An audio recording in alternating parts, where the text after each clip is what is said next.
binabati ko kayo dahil nasolve niyo ang kaso. Siya nga pala, nagparating si General Reyes ng pagbati sa inyo. Pabayaan niyo na ako mamatay! Gusto ko na magpakamatay! Mula noon hanggang ngayon, puro hirap ng dinanas ko! Mrs. Puno mo naman ang problema mo. Tulungan ka ng ating pamahalaan. Ulan! Sinungaling! Kailanman walang pakialamang pamahalaan sa atin! Inaatupag nila pang sarili lang! Mrs! Tama na yan! Huwag niyo sayangin buhay niyo, Mrs! Bumaba na kayo! Ma'am, kaya pala gusto mong pakamatay yung babae. Yung asawa, sumama sa ibang babae. At iniwan pa yung 5 anak. Napakawalang hiya naman ng lalaking yun. Kaya ikaw, Sargento, huwag mong gagawin sa pamilya mo yun. Hindi, makarma ka. Huwag kayo makialam! Hindi niyo ba alam? May kalaguyang lalaki ang asawa ko! Siraan niyo ang ulo si Mangiron! Alam mo naman malamig yung asawa niya. Oo, naku. Tinagyan ang ulo ko ng tayo ng asawa ko! Naku, mapapalitan niya yan eh. Talaga naman pangit talaga yan, di ba? Dati!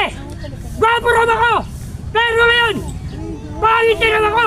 Sinusukan niya ako! Totoo ba? Papatay ka na! Uy, grabe!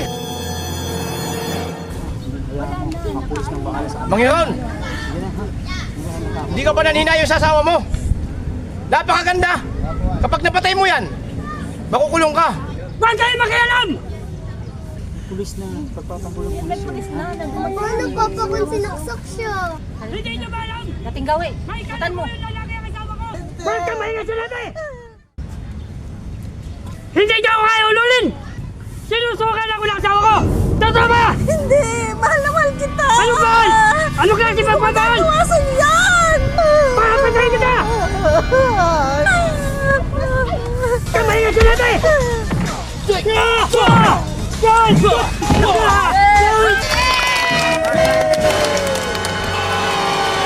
Andaling ng pulis! Andaling ng pulis!